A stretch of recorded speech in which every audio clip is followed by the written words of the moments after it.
اکثر لوگوں کو یہ صورت یاد ہوتی ہے اور وہ نماز میں اس کی تلاوت بھی کرتے ہیں، لیکن اس کے معنی اور مفہوم چونکہ سامنے نہیں ہوتے، وہ اس صورت کو پڑھ کر اس کے مضامین سے لطف اندوز نہیں ہو پاتے۔ آج کی اس مجلس میں اسی صورت سے متعلق کچھ باتیں عرض کرنی ہیں۔ آپ نے دنیا کی بہت ساری لو سٹوریز سنی ہوں گی، مگر اکثر نفسانی، شیطانی، شہوانی ہوتی ہیں، لہذا ان کا انجام برا ہوتا ہے۔ قرآن مجید کی یہ صورت بھی ایک لو سٹوری ہے اللہ رب العزت اور ان کے حبیب صلی اللہ علیہ وسلم کے درمیان، اور اس صورت کو ذرا غور سے سمجھنے کی کوشش کریں گی تو آپ کو عجیب باتیں سامنے آئیں گی۔ یہ صورت نزول کے اعتبار سے 10ویں نمبر پر نازل ہوئی۔ اس کے نازل ہونے کا بیک گراؤنڈ یہ ہے کہ نبی علیہ الصلوۃ والسلام اللہ رب العزت کی محبت میں تنہائی میں وقت گزارنے کو پسند فرماتے تھے۔ چنانچہ بخاری شریف کی روایت ہے، حبب الیہ الخلا، نبی علیہ الصلوۃ والسلام کو تنہائی سے محبت ہو گئی تھی۔ دستور ہے کہ محبت انسان کو تنہائی پسند بنا دیتی ہے۔ جس کو محبت کا روگ لگ جائے وہ چاہتا ہے کہ میں الگ رہوں، محبوب کی سوچوں میں رہوں، مجھے کوئی ڈسٹرب نہ کرے۔ چنانچہ نبی علیہ الصلوۃ والسلام ایک ہفتے کا کھانا لے کر غار حرا میں تشریف لے جاتے اور اللہ رب العزت کی عبادت میں مصروف رہتے۔ یہ عبادت کا سلسلہ چل رہا تھا کہ ایک دن اللہ رب العزت کی طرف سے جبریل علیہ الصلوۃ والسلام آئے اور ایک پیغام لائے، اقرأ بسم ربک الذی خلق۔ یہ باقاعدہ اظہار محبت کا پہلا موقع تھا کہ پروردگار عالم نے اپنے حبیب صلی اللہ علیہ وسلم سے ہم کلامی فرمائی۔ پھر نبی علیہ الصلوۃ والسلام کو یہ حکم ملا کہ آپ جائیے اور لوگوں کے سامنے میری وحدانیت کو بیان کیجیے۔ نبی علیہ الصلوۃ والسلام مکہ مکرمہ تشریف لائے اور وہاں آ کر آپ صلی اللہ علیہ وسلم نے اللہ تعالیٰ کی وحدانیت کا تذکرہ فرمایا۔ چونکہ مکہ مکرمہ میں مشرکانہ ماحول تھا، بیت اللہ شریف کے اندر 360 بت رکھے ہوئے تھے، تو اس ماحول میں توحید کی بات ایک اجنبی سی بات معلوم ہوتی تھی۔ جب یہ بات شروع ہو گئی تو نیک روحیں جو تھی انہوں نے اس بات کو قبول کیا اور چند لوگوں نے کلمہ پڑھ لیا، مگر مکہ مکرمہ کی جو اکثریت تھی وہ دشمنی پر تل گئی۔ ویسے تو ہر گھر میں یہی تذکرے، ہر مرد کی زبان پہ یہ تذکرے، ہر عورت کی زبان پہ یہ تذکرے، جو کلمہ پڑھتا تھا تو قریش مکہ اس کو تکلیف پہنچاتے تھے، سزائیں دیتے تھے۔ تو یہ تذکرے ہر کچے اور پکے گھر کے اندر ہوا کرتے تھے۔ قریش مکہ انتظار میں بھی ہوتے تھے کہ دیکھتے ہیں کہ اب اور ان کو کیا پیغام ملتا ہے، اور چونکہ یہ محبت کے پیامبری کا ایک نیا سلسلہ تھا تو نبی علیہ السلام کو بھی انتظار رہتی تھی کہ میرے رب کی طرف سے مجھے کب پیغام ملتا ہے۔ اس کیفیت کو وہی بندہ سمجھ سکتا ہے جو اس پروسیس میں سے گزرا ہو کہ جہاں محبت کا تعلق ہو وہاں سے میسج آنے کا کتنا انتظار ہوتا ہے، اور اگر نہ آئے تو دل میں کتنے وسوسے آتے ہیں، خیالات آتے ہیں، اور انسان کی پریشانی کس حد تک بڑھ جاتی ہے۔ نبی علیہ الصلوۃ والسلام کے ساتھ یہی معاملہ پیش آیا کہ کچھ عرصہ تو وہی آتی رہی، پھر اچانک بند ہو گئی۔ انتظار مگر کوئی پیغام نہیں آتا۔ تو جب انتظار کی گھڑیاں لمبی ہو جائیں تو دل بے قرار ہوتا ہے۔ اللہ کے حبیب صلی اللہ علیہ وسلم کا دل مغموم ہے، سوچ میں ہے کہ اللہ رب العزت کی طرف سے اب کیوں پیغام نہیں آ رہا۔ ظاہرہ کوئی وجہ بھی سمجھ میں نہیں آ رہی۔ اب ایک غمزدہ دل کے سامنے کوئی تانے کی بات کر دی جائے تو غم اور زیادہ ہو جاتا ہے۔ چنانچہ اللہ کے حبیب صلی اللہ علیہ وسلم کے ساتھ یہی ہوا کہ جب کئی دن گزر گئے وحی کے بغیر تو قریش مکہ نے یہ کہنا شروع کر دیا قد ودعک ربک، ہمیں لگتا ہے کہ تجھے تیرے رب نے چھوڑ دیا، معاذ اللہ۔ اب یہ بات نبی علیہ السلام کے دل پر ایک چوٹ لگا گئی۔ انسان سب کچھ برداشت کر سکتا ہے، محبت کا تانا برداشت کرنا بہت مشکل ہوتا ہے۔ چنانچہ ایک مرتبہ اللہ کے حبیب صلی اللہ علیہ وسلم دار ارقم میں تھے، کسی وجہ سے دروازہ کھلا تو آپ کی چچی ام جمیل سامنے سے گزری۔ اس نے جب نبی علیہ السلام کو بیٹھے دیکھا تو تانا دینے لگی کہ اے محمد صلی اللہ علیہ وسلم، جو شیطان تجھے وہی کرتا تھا وہ تجھ سے روٹھ گیا ہے۔ زخم پر جب زخم لگتا ہے تو دکھ بہت زیادہ ہو جاتا ہے۔ تو اللہ کے حبیب صلی اللہ علیہ وسلم کا دل پہلے مغموم تھا، اس عورت کی بات نے جلتی پہ تیل کا کام کر دیا۔ محبوب صلی اللہ علیہ وسلم کا دل بھر آیا۔ آپ نے دل میں سوچا، اللہ، ان لوگوں نے مجھے ساحر کہا، برداشت کر لیا، مجنون کہا، میں نے برداشت کر لیا، دیوانہ کہا، میں نے برداشت کر لیا، مگر مجھ سے یہ جملہ تو برداشت نہیں ہوتا کہ آپ نے مجھے چھوڑ دیا۔ اے کریم، غار حرا میں اقرأ بسم ربک الذی خلق کے ذریعے محبت کی تار تو آپ نے جوڑی تھی، اب کیوں مجھے تنہا کر دیا کہ لوگوں کے تانے سننے پڑ گئے؟ محبوب صلی اللہ علیہ وسلم کی مبارک آنکھوں میں آنسو ہیں، اور آپ نے اس کرب کی کیفیت میں آسمان کی طرف جو دیکھا تو رب کریم کی طرف سے جبریل علیہ السلام پیغام لے کر آ گئے۔ یہ سورت نازل ہوئی وَالضُّحَىٰ وَاللَّيْلِ إِذَا سَجَىٰ۔ ان کی پہلی دونوں آیتوں میں اللہ رب العزت نے قسمیں کھائی ہیں۔ عام دستور یہی ہے کہ جب محبوب کسی وجہ سے روٹھ جائے، اس کو تسلی دینے کے لیے محب کو قسمیں کھانی پڑتی ہیں، یقین دلانا پڑتا ہے۔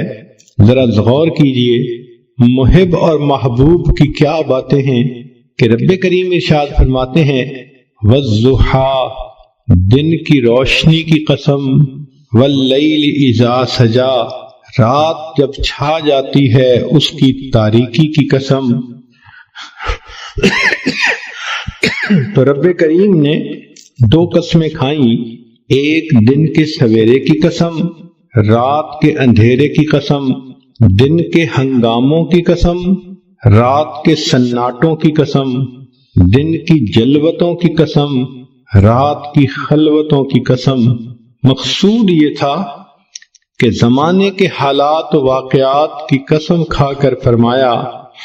بعض مفسرین نے لکھا کہ جب وحی اترتی تھی اس کو دن سے تشبیہ دی گئی، اور جب وحی بند ہوئی تو اس کو رات سے تشبیہ دی، تو پھر مفہوم یہ بنے گا وَالضُّحَىٰ وَاللَّيْلِ إِذَا سَجَىٰ، وحی کے اترنے کی قسم اور وحی کے رکنے کی قسم۔ انسان کی زندگی میں دن بھی ضروری، رات بھی ضروری، دن کام کرنے کے لیے، رات آرام کرنے کے لیے۔ تو بتانا مقصود یہ تھا کہ اے میرے حبیب صلی اللہ علیہ وسلم، جس طرح وحی کا اترنا ضروری ہے، کچھ عرصہ کے لیے اس کا رک جانا یہ بھی ضروری ہے تاکہ آپ کو آرام مل جائے۔ لیکن ہمارے بزرگوں میں حضرت اقدس تھانوی رحمۃ اللہ علیہ نے اس کی عاشقانہ تفسیر کی ہے۔ وہ فرماتے ہیں کہ وَالضُّحَىٰ وَاللَّيْلِ إِذَا سَجَىٰ، اس کا معنی یہ ہے کہ اے میرے محبوب صلی اللہ علیہ وسلم، وَالضُّحَىٰ، آپ کے چمکتے چہرے کی قسم، وَاللَّيْلِ إِذَا سَجَىٰ، اور آپ کی سیاہ زلفوں کی قسم۔ گویا اللہ رب العزت اپنے حبیب صلی اللہ علیہ وسلم کو تسلی دینے کے لیے ان کی قسم کھا کر بات فرماتے ہیں۔ جب محبوب روٹھ جائے تو محب اس کو منانے کے لیے عموماً یہ طریقہ اختیار کرتا ہے کہ تم اپنے خوبصورت چہرے کو دیکھو، تم اپنی زلفوں کو دیکھو، بھلا یہ چہرہ چھوڑنے کے قابل ہے؟ کون اسے چھوڑ سکتا ہے؟ تو ہو بہو یہی معاملہ بنا کہ رب کریم نے فرمایا وَالضُّحَىٰ وَاللَّيْلِ إِذَا سَجَىٰ، اے محبوب صلی اللہ علیہ وسلم، آپ کے چمکتے چہرے کی قسم، آپ کی سیاہ زلفوں کی قسم، چہرہ مبارک دن کی مانند اور زلفیں رات کی مانند، گویا اللہ رب العزت نے اپنے حبیب کے اندر ان دونوں کو ایک وقت میں جمع فرما دیا۔ اور ویسے بھی ذرا اگر تفصیلات میں جائیں تو محب اپنے محبوب کے لیے وہ کچھ کرتا ہے جو عام دستور سے ہٹ کر ہوتا ہے۔ نبی علیہ السلام کے لیے اللہ رب العزت نے انوکھے معاملات کیے۔ ذرا غور کیجئے کہ آپ کی ذات بابرکات کے اندر سورج کے چمکتے جیسے چہرے کو اور رات کی طرح ضیاء زلفوں کو اکٹھا کر دیا۔ پھر نبی علیہ السلام کے لیے اللہ نے قبلتین کو بھی جمع فرما دیا۔ شب معراج میں اللہ رب العزت نے انبیاء اور فرشتوں کو اکٹھا فرما دیا، حتیٰ کہ بیت المقدس میں اللہ رب العزت نے عالم دنیا اور عالم برزخ کے لوگوں کو اکٹھا کر دیا۔ تو محبوب صلی اللہ علیہ وسلم کے لیے اللہ نے ایسے کام کیے جو عام لوگ انہونے سمجھتے ہیں، اور محبت میں تو یہ ہوتا ہی ہے۔ چنانچہ قرآن مجید میں اللہ رب العزت اپنے حبیب صلی اللہ علیہ وسلم کے چہرہ انور کا تذکرہ فرماتے ہیں، زلفوں کا تذکرہ فرماتے ہیں۔ آپ صلی اللہ علیہ وسلم کی پیشانی کو اللہ نے والقمر کہا، آپ صلی اللہ علیہ وسلم کی مبارک آنکھوں کو ما زاغ البصر کہا، آپ صلی اللہ علیہ وسلم کے مبارک ہونٹوں کو اللہ رب العزت نے شفتین کہا، آپ صلی اللہ علیہ وسلم کے مبارک کانوں کو کل اذن خیر کہا، آپ صلی اللہ علیہ وسلم کی زبان مبارک کو لا تحرک بہی لسانک کہا۔ یوں معلوم ہوتا ہے کہ اللہ رب العزت نے اپنے حبیب صلی اللہ علیہ وسلم کے قرآن میں جا بجا تذکرے فرما دیے۔ چنانچہ اس سورت کی یہ پہلی دو آیتیں قسم کھا کر بات کی گئی، وَالضُّحَىٰ وَاللَّيْلِ إِذَا سَجَىٰ۔ یہاں پر ایک بات ذہن میں رکھیں کہ نبی علیہ السلام نے ارشاد فرمایا، من سجد لغیر اللہ فقد اشرک، جس نے غیر اللہ کو سجدہ کیا اس نے شرک کیا۔ ایک حدیث پاک میں فرمایا، من حلف لغیر اللہ فقد اشرک، جس نے غیر اللہ کی قسم کھائی اس نے شرک کیا۔ جس طرح بعض عورتیں اپنی لا علمی کی وجہ سے بیٹے کی قسم کھا لیتی ہیں، یا کچھ مرد عورت کی محبت میں گرفتار ہو کر اس کی قسم کھا لیتے ہیں، تیری قسم، تیرے سر کی قسم، بیٹے کی قسم۔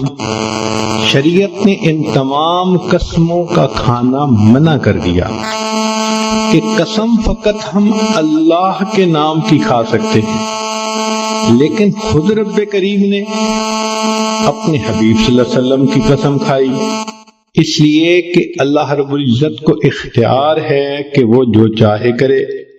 ذرا غور کیجئے کہ اللہ رب العزت نے نبی علیہ السلام کی عمر کی قسم کھائی، لَأَمْرُكَ، نبی علیہ السلام کے شہر کی قسم کھائی، لا اقسم بهذا البلد وانت حل بهذا البلد، اللہ رب العزت نے نبی علیہ السلام کے زمانے کی قسم کھائی، والعصر، نسبتوں کی قسم کھائی، فلا وربک، لیکن اللہ تعالیٰ نے مخلوق کو منع کر دیا کہ تم کسی کی قسم نہیں کھا سکتے۔ تو مفسرین نے اس میں نکتہ لکھا کہ جس طرح اللہ رب العزت اپنی وحدانیت میں وحدہ لا شریک ہے، تو اللہ رب العزت نے اپنے حبیب صلی اللہ علیہ وسلم کو یہ شان عطا فرمائی کہ اے میرے حبیب صلی اللہ علیہ وسلم، آپ محبوبیت میں وحدہ لا شریک ہیں۔ میں آپ کی تو قسم کھا رہا ہوں، لیکن آج کے بعد کوئی بندہ اپنے محبوب کی قسم نہیں کھا سکتا۔ یہ شرف فقط اللہ نے اپنے حبیب صلی اللہ علیہ وسلم کو عطا فرمایا کہ جیسے آپ میری وحدانیت میں شرک کو برداشت نہیں کر سکتے، میرے حبیب صلی اللہ علیہ وسلم میں آپ کی محبت میں بھی شرک کو برداشت نہیں کرتا۔ چنانچہ آپ کی قسم تو میں نے کھائی ہے تاکہ آپ کی فضیلت بیان ہو، لوگوں کو منع کر دیا کہ تم اپنے محبوبوں کی قسمیں نہیں کھا سکتے۔ چنانچہ فرمایا، وَالضُّحَىٰ وَاللَّيْلِ إِذَا سَجَىٰ، آپ کے چمکتے چہرے کی قسم، آپ کی سیاہ زلفوں کی قسم، سوچو تو صحیح بھلا ایسا چہرہ چھوڑنے کے قابل ہو سکتا ہے؟ لہذا فرمایا ما ودعک ربک وما قلا، آپ تیرے رب نے تجھے چھوڑا بھی نہیں اور تیرے رب نے تجھ سے منہ موڑا بھی نہیں۔ عام طور پہ دنیا میں محب محبوب کے درمیان جدائی کے دو اسباب ہوتے ہیں۔ پہلا سبب یہ ہوتا ہے کہ حالات ہی ایک دوسرے کو جدا کر دے، اور دوسرا سبب یہ ہوتا ہے کہ کسی بات پہ دونوں میں ناراضگی ہو جائے اور دونوں الگ ہو جائیں۔ تو ایک کو کہتے ہیں چھوڑ دینا حالات کی وجہ سے، اور دوسرے کو کہتے ہیں منہ موڑ لینا ناراضگی کی وجہ سے۔ تو اللہ رب العزت نے اس آیت میں دو لفظ استعمال کیے، اے میرے چمکتے چہرے والے محبوب، اے سیاہ زلفوں والے محبوب صلی اللہ علیہ وسلم، جس کا چہرہ اتنا خوبصورت، جس کی زلف ہی اتنی خوبصورت، بھلا ایسے محبوب کو کوئی چھوڑ سکتا ہے؟ ما ودعک ربک وما قلا، تیرے رب نے تجھے چھوڑا بھی نہیں اور تیرے رب نے تجھ سے منہ موڑا بھی نہیں۔ اب یہاں تک نبی علیہ الصلوۃ والسلام کی تسلی کا پیغام کافی تھا۔ صرف اگر یہ 3 آیتیں اتار دی جاتی تو بات مکمل ہو جاتی کہ نبی علیہ السلام کو میسج مل گیا کہ ہم نے آپ کو چھوڑا بھی نہیں، آپ سے منہ موڑا بھی نہیں۔ مگر محب فقط تسلی نہیں بلکہ پھر تشفی بھی کرواتا ہے تاکہ ان محبوب کے دل کو سکون ہو جائے۔ لہذا رب کریم نے اس کے بعد ایک عجیب بات فرما دی، فرمایا وَلَلْآخِرَةُ خَيْرٌ لَكَ مِنَ الْأُولَى، اے میرے حبیب صلی اللہ علیہ وسلم، آپ کا آنے والا وقت آپ کے گزرے ہوئے وقت سے بہت بہتر ہوگا۔ اس کی مثال ایسے ہی ہے کہ جیسے قسمیں کھا کر پہلے تو تسلی دے دی اور پھر کہہ دیا کہ جو ہو گیا وہ تو ہو گیا، آنے والے وقت میں ہم اور زیادہ محبت کے ساتھ رہیں گے۔ تو گویا رب کریم نے بھی اپنے حبیب صلی اللہ علیہ وسلم کو یہی پیغام دیا کہ اے میرے محبوب صلی اللہ علیہ وسلم وَلَلْآخِرَةُ خَيْرٌ لَكَ مِنَ الْأُولَى، آپ کا آنے والا وقت آپ کے گزرے ہوئے وقت سے زیادہ بہتر ہوگا۔ اس ایک جملے کے اندر رب کریم نے سمندر کو کوزے میں بند کر دیا۔ چنانچہ محبوب صلی اللہ علیہ وسلم کی مبارک زندگی کو جس زاویے سے دیکھیں آپ کا آنے والا وقت گزرے ہوئے وقت سے بہتر تھا۔ اے میرے حبیب صلی اللہ علیہ وسلم، جب آپ بطن مادر میں تھے تو آپ کا ولادت پانا اس سے زیادہ بہتر، پھر ولادت پانے سے آپ کا بچپن میں آنا زیادہ بہتر، بچپن سے آپ کا لڑکپن میں آنا زیادہ بہتر، لڑکپن سے آپ کا جوانی میں آنا اور زیادہ بہتر۔ وَلَلْآخِرَةُ خَيْرٌ لَكَ مِنَ الْأُولَى، آپ کا آنے والا وقت آپ کے گزرے ہوئے وقت سے زیادہ بہتر ہوگا۔ اے میرے حبیب صلی اللہ علیہ وسلم، جب آپ کنوارے حالت میں تھے تو آپ اس وقت بھی اچھے تھے، پھر آپ کا شادی کا ہو جانا اس سے بھی زیادہ بہتر ہو گیا، اور پھر شادی کے بعد آپ کو اولاد کا مل جانا اس سے بھی زیادہ بہتر ہو گیا۔ وَلَلْآخِرَةُ خَيْرٌ لَكَ مِنَ الْأُولَى، آپ کا آنے والا وقت آپ کے گزرے ہوئے وقت سے زیادہ بہتر۔ چنانچہ جب آپ غار حرا میں جا کے عبادت کرتے تھے آپ کا وہ وقت بھی بہت اچھا تھا، لیکن آپ پر وحی کا اترنا اور بھی زیادہ بہتر ہو گیا، اور پھر آپ صلی اللہ علیہ وسلم کا بیت المقدس میں جا کے انبیاء کی امامت کروانا اس سے بھی زیادہ بہتر ہو گیا، اور پھر آپ کا عرش کے اوپر جا کر اپنے رب سے ملاقات کرنا اس سے بھی زیادہ بہتر ہو گیا۔ وَلَلْآخِرَةُ خَيْرٌ لَكَ مِنَ الْأُولَى، اے میرے حبیب صلی اللہ علیہ وسلم، آپ کا مکہ مکرمہ میں رہنا بھی بہت اچھا، مگر ہجرت کر کے مدینہ میں آ جانا اس سے بھی زیادہ بہتر، پھر بدر کے میدان میں جو کامیابی ہوئی اس سے بھی بہتر، پھر احد کا معاملہ پیش آیا اس سے بھی بہتر، پھر خندق کے اندر جو آپ کو اللہ کی مدد ملی اس سے بھی زیادہ بہتر، پھر صلح حدیبیہ کا موقع آیا اس سے بھی بہتر، اور بالآخر آپ مکہ مکرمہ میں فاتح بن کر داخل ہوئے، وہ اس سے بھی زیادہ بہتر۔ وَلَلْآخِرَةُ خَيْرٌ لَكَ مِنَ الْأُولَى، اے میرے حبیب صلی اللہ علیہ وسلم، آپ کا دنیا کے اندر رہنا بہت اچھا، مگر پھر آپ کا دنیا میں پردہ فرمانا اس سے بھی زیادہ بہتر، پھر آپ کا حشر میں اٹھنا اس سے بھی زیادہ بہتر، پھر آپ کو مقام محمود کا ملنا اس سے بھی زیادہ بہتر، پھر آپ کو شفاعت کا تاج پہنایا جانا اس سے بھی زیادہ بہتر، آپ کا حوض کوثر پہ تقسیم کرنا پانی کو اس سے بھی بہتر، اور آپ کا امت کو لے کر جنت میں داخل ہونا اس سے بھی زیادہ بہتر۔ عام دستور تو یہ ہے کہ لوگ اعلیٰ سے ارذل کی طرف لوٹتے ہیں۔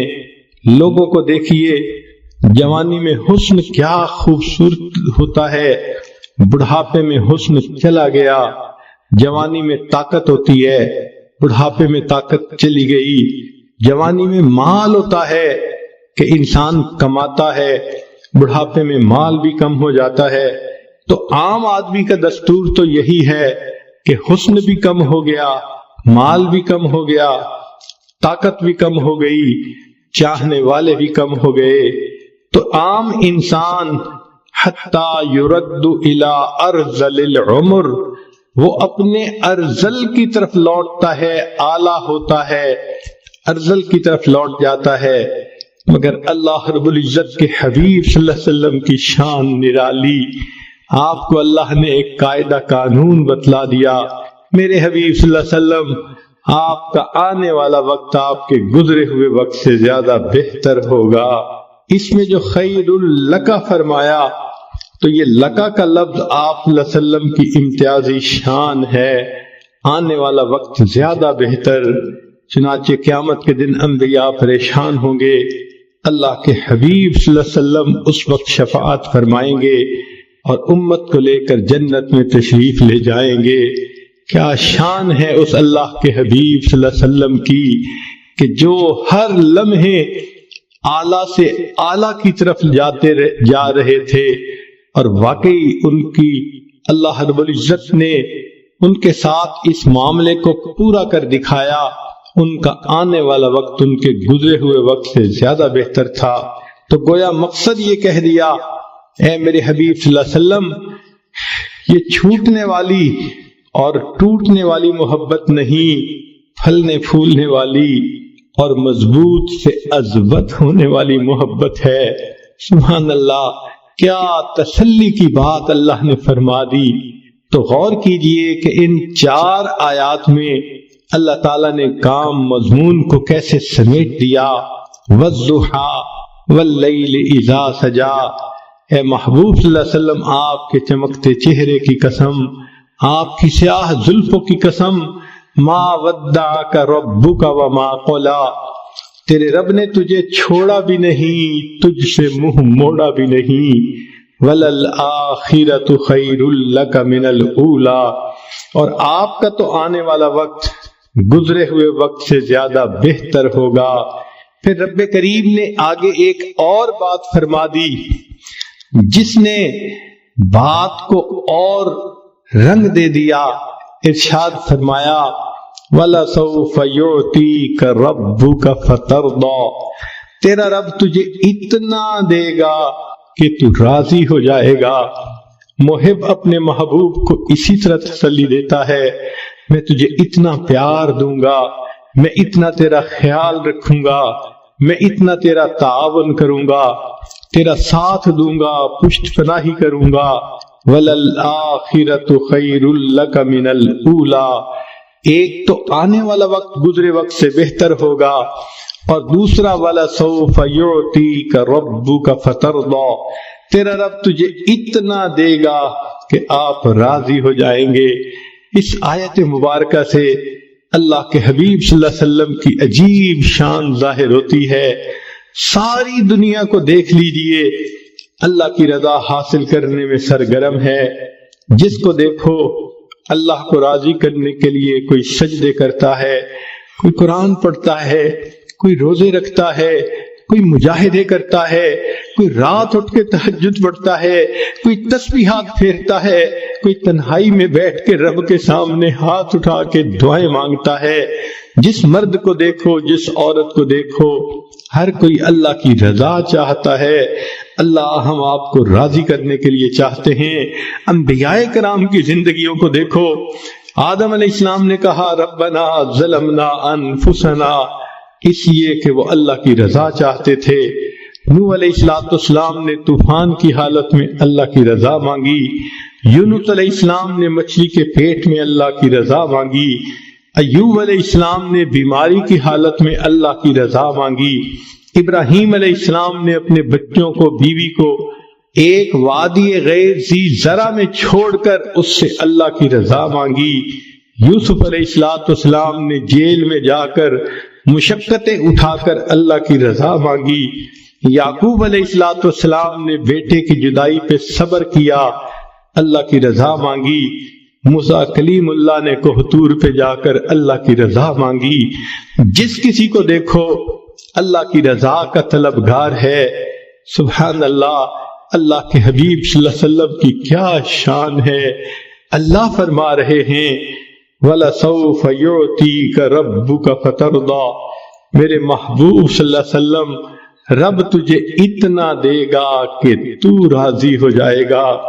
آج ولی کو دیکھو، ابدال کو دیکھو، کسی قطب کو دیکھو، غوث کو دیکھو، ہر کوئی اللہ کی رضا کا طلبگار ہے۔